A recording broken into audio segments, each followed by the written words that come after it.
Hi and welcome to the fifth round recap of the Candidates Tournament 2022. I'm Anish Giri. I'm back with you to discuss what happened. Today was going to be an important round, just like every other round. But today in particular, of course, because Fabiano had the white pieces against Richard Rapport, a chance for him to try and catch the Liren Nepomniachtchi. The Liren Nepomniachtchi playing black against Hikaru. Hikaru looked in a very good shape the last few days. Came back after a loss in the first round and played 3 very good games. Making 2 important draws with the black pieces and winning with the white pieces. And today I felt he was going to push for the victory against Jan, trying to catch the leaders. Radjabov against Ding Liren was going to be an important game for Ding because it's definitely a chance for him to try and strike against one of the underdogs of the tournament. And of course Firouzja, who lost yesterday, today had an important moment. As I said yesterday, I felt he has to by all means try and win his game against Duda. Because if you don't come back quickly, you might never come back. The game I chose as the game of the day for my chessable course was the game between Fabiano Caruana and Richard Rapport. A very interesting, theoretical, or not very theoretical, but an interesting opening occurred there. I couldn't resist taking a look at it. What happened was in the Sicilian defense, after knight after e6, d4 cd knight, d4 knight c6, the same setup was played by Richard against Duda, and Duda went for the sideline with bishop f4, but Fabi went for the critical continuation. Now Richard slightly surprised Fabi with the move a6, and this is something that Richard doesn't usually play. When he plays this, he plays the Timon of queen c7 or this 4 knight Sicilian with knight f6. a6 is a version of the Timon of Sicilian, which allows white to capture on c6, because after knight c6 bc, the pawn a6 is rather misplaced. But this is where all the theoreticians are focusing their attention on. And I guess Fabi thought that if he goes for this, then Richard will unlikely be surprised. And after thinking for 10 minutes, he pulled out one of his ideas, probably that he looked at some point, that is g4. A standard by now, a push that is played against queen c7, either immediately or after bishop e3. Now bishop e3, a6, and g4. This is simply one of the main lines of Taiwan of nowadays. But here, g4 is still quite rare. Richard decided not to try and transpose, but quickly played knight g7, which is a very creative idea. Knight intends to develop via either c6 after capture or via g6, and compared to the f6 square, he doesn't get hit by the g pawn. So that's a nice little piece of understanding of these structures by Richard Rapport. Fabi dealt the bishop e3, b5, knight b3. It's a typical way of meeting this knight e7 move. In fact, you don't want to allow a capture at knight c6, so you step aside. Richard keeps chasing the knight. He doesn't want to trade. Queen e2, trade, bishop b7, bishop g2, knight g6, and this was an interesting moment, which I pointed out on my Twitter. It looked as though Fabiano has tried to castle short, but grabbed his rook first. And as we'll see, in fact, a few moves later, after bishop c6, g5, a5, black tries to open the a file, f4, a4. Now Fabi tried to castle long, but again grabbed the rook first and brought it to d1. So quite an interesting sequence of moves. Fabiano leaving his king in the center. 2 failed castles here. But jokes aside, it was clear that he didn't want to castle short because this g5 pawn would be potential weakness, while castling long is also insane because the a file would get opened, which would also be quite bad. So Fabi left his king in the center, but now Rapport continued with bishop b4 and started looking like black might be taking over the initiative. But before things got too exciting, Fabi correctly moved the knight out of the harm's way. He's the b2 pawn, and after e5, f5, suddenly the queen found herself trapped and moves were repeated. Analyzing the game, I found an interesting opportunity here for Richard that the agent points out. Instead of going for queen a5, which was very tempting, but we saw what that led to, Richard could have played more simple, direct, just take, queen c3 and castle short. And even though white has a nice, beautiful bishop pair, his king is rather weak, and while it will try to bring itself to safety, black will strike in the center with e5 and try and open the position, or perhaps f5 at the right moment, so, or f6. So many interesting options for black there to try and use the fact that king was in the center. But Richard decided to keep the tension, go for queen a5, and that just led to a perpetual. So Bit of a pity, an exciting start, but a very abrupt finish to this game, but that happens sometimes. You can find a more in-depth look at the opening of today's game in my Chessable Game of the Day course. I have a lot to share about the opening, so I went in more detail on my Chessable Candidates course. You can watch that if you are a pro member on Chessable, a pro user. So do check that out, please, and take a look at that. Besides the Game of the Day, you also get access to puzzles and all the Chessable perks. So do please check that out. The link will be definitely all over the place. So click that, take a look at my Chessable Candidates course and enjoy. Now let's go back to the games. Next game on the menu is the one between Timur and Ding Liren. Timur played the Catalan once again. Now Ding goes for check, knight d2, a little bit of a sideline. Bishop d2 is the main move. Castle, bishop g2, d5, knight f3, b6. It's possible to grab the pawn here, but Ding plays it more solid, goes for development. Develops all his pieces harmoniously and goes for the what usually is the equalizing pawn break in the center. Now the symmetry here, as both these pawns will trade each other somehow, position will open up and it will be quite equalish, but there are some small nuances, and sometimes as these things happen, as all the pieces trade, one of the sides can be a little bit better, and that's what I thought would happen here as well. When here this move knight 4 to f3 looked very tempting, and then what you sometimes can get is a for argument's sake, a position like that where maybe the knight is a little better than the bishop, maybe a little. I once had such a game against Caruana, and I was thinking I'm going to push here with good knight, and after the game I asked his trainer who came to us. I asked him if he thought I had a small advantage, and well, he asked me who had a small advantage. So yeah, it's all a matter of taste, but I personally like this kind of positions. But Timur played it differently, and I didn't like how he played it. He started pushing his pawns here, first e4 and then f4, and of course this aggressive way of playing is understandable. You want to push stuff forward, and probably Timur wanted to get back in the tournament and finally do something good in this tournament, but this only created weaknesses, because after knight g6 followed by queen b7, a3, bishop c5, yeah, this pawn is pinned, and if you go e5 ever, anyway you weaken the other squares, and if you go f5 you also open all sorts of files and diagonals. So Timur quickly found himself in a very unpleasant position, and this pushing the pawns, especially the f4 pawn, I guess if you're still able to play f3 this would be much more solid, but yeah, f4 was a little too overambitious, and Ding actually got some serious chances. I like this move knight e7. Knight has done its job on g6. It's dominated by the g3 pawn, had nowhere to go, and now it goes back. If you go e5, the knight will find itself a great future on f5 or d5. After queen d3, Ding repeated a few times, which got me quite worried. I was afraid that perhaps he so down on confidence he's just happy to make a draw, but no, he's playing for win with h5. Nice. As long as black keeps attention, white is not comfortable, because this e4 pawn is a constant target. If you push it, you weaken this diagonal. So not a pleasant position for Timur at all. And h4 was also weakening the square on g4. Ding jumped right there after rook c8, queen d3, activated his rook.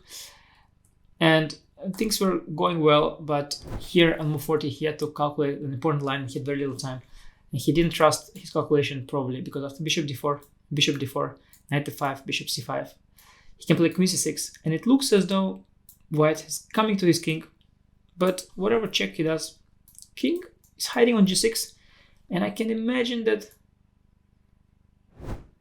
even I am now confused. Yes, not king f7. King f7 loses to rook g7. Yes, king to h7, of course, and after knight g5, now king g6 is what black should play, and now rook d7 comes too late because of queen h1 checkmate. So as you had seen, quite murky variations, and he would have done it had he had more time, and he could have verified his calculations. But I imagine when he was in the middle of looking at this, he saw the king on g6, he saw 10 seconds on the clock, and he just played a much more solid move g6. However, after g6, knight g5, bishop d4, queen a8, white doesn't have any checks, but white can just trade queens and go for an equal endgame, which was drawn very quickly. A huge miss for Liren. I should have gone for this bishop d4 option, and trusted his instinct, trusted his calculation. But just very unfortunate for him, just like against Rapport, so close to win.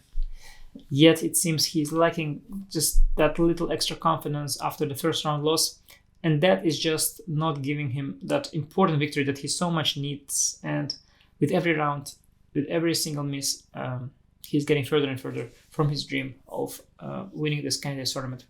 And I guess by now things are looking increasingly tough for him. But let's leave him at this. Look to the next game.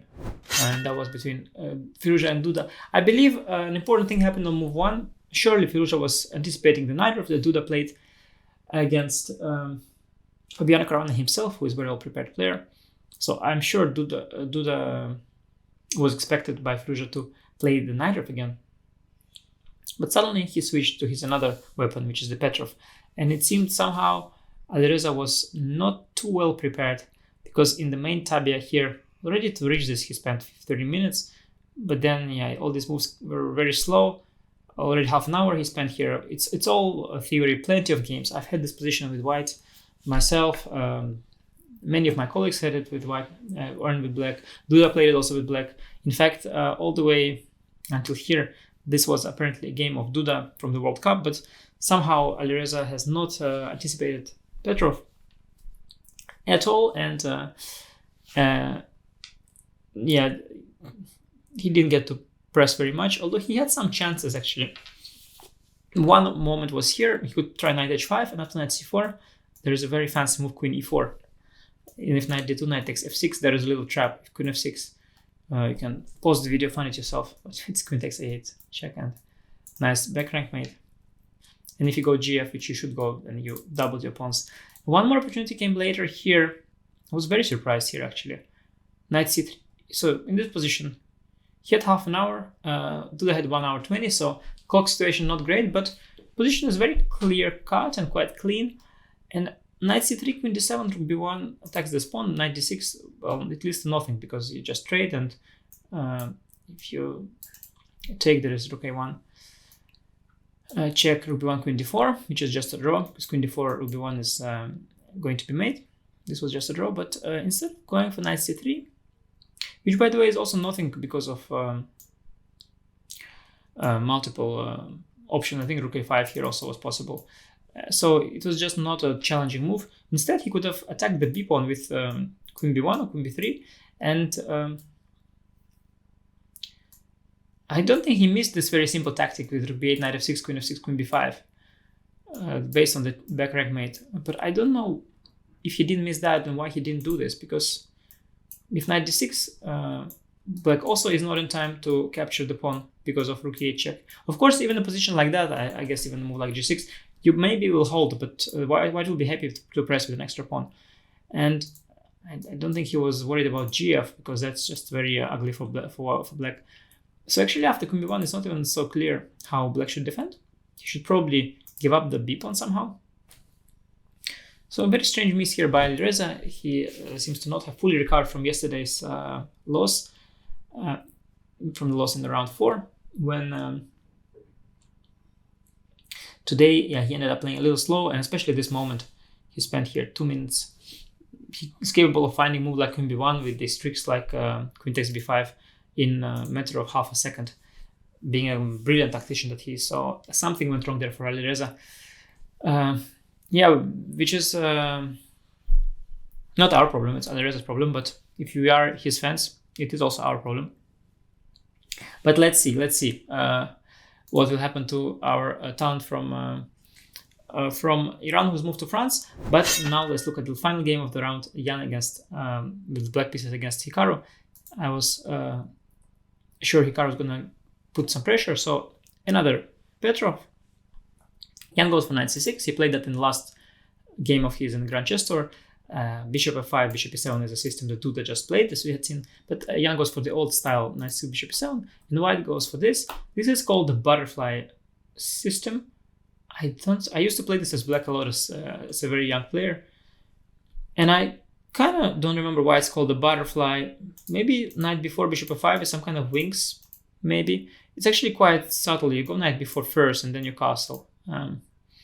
That's all kind of theory. And then after a3, now you retreat the knight back. So you somehow push the bishop away and then you retreat back. But it's all very old theory. Rook 1, rook 8. Now rook a2 is moved to Hikaru already once played in an old game. And but it's not very dangerous. Jan played fine, bishop f8, takes, c4. And here Jan played very quickly the move queen e4. It is a thematic way of meeting c4, because usually the bishop is on f4. And when the bishop is on f4, if you go queen d7, you get hit by d5, and the knight doesn't have e5 square. And as the bishop is on f4, after c4, queen e4, the bishop has to move. So Jan sort of used that pattern from there and played it here, but here it makes very little sense. You don't hit any bishop, so the queen starts getting tossed around after bishop f1, h3, and so on. And for an entire game, the queen will be attacked back and forth. And instead, he should just go queen d7, if d5, knight e5. Looks very comfortable. And generally, after queen d7, black has a very comfortable position. It seems very equal. While after queen e4, bishop f1, queen g4, h3, he's in a great deal of trouble. He too came back. Yeah, the queen is really barely okay here. Once Hikaru repeated, then played rook e3. Rook e3 is a fine move. Knight h4 was also quite nasty. Now knight d4, rook d2 suddenly wins material. This knight will be captured. Consider bishop b2, and otherwise it's hard for black to find the move. Also, what Hikaru did is logical, but here he complained about this move knight d2. Yeah, this was a strange maneuver. Knight d2, b3, and then later to d4. That much faster just to go knight d4 when Hikaru will be much better. And later as well, frustrated with this maneuver to b3, instead of going for natural bishop c3 here, and then aiming for knight d4. After queen d8, for example, g3, c6 takes knight d4. He still has some advantage. He's more centralized. Knight on g6 quite bad. Can get hit by h4, h5. But here Hikaru went for knight a5. His knight started going all around. But b6 was a very useful move. Knight on c6 is doing nothing after bishop d7. It gets hit again. And here Hikaru just repeated moves. It was even suggested that Jan could play on with queen g5 in an equal position because he had much more time. But I guess he was so thrilled to have saved this very terrible position that he didn't want the game to last any longer. Understandable, given that he is a leader and he doesn't like losing. Indeed, who does like losing? So great escape for Jan, and Hikaru, a little unlike himself, because he was also slow. Usually he's not a slow player, but in this tournament he's a little bit slow, and all the decisions took him a lot of time. And then in somewhat of a potential time pressure, he decided to accelerate perhaps, and started making strange moves.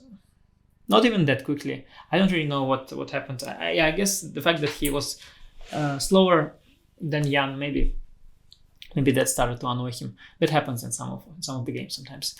That covers all the games so far. 4 draws, but games with a lot of content, and with every round that we are approaching, first the middle of the tournament and then the end of the tournament, with every round the tension is rising, and the position of the leader getting firmer and firmer, and people that are chasing the leaders and those who are in the bottom half, they start getting more and more nervous, as they have to win at some point. The clock is ticking and the time is running out.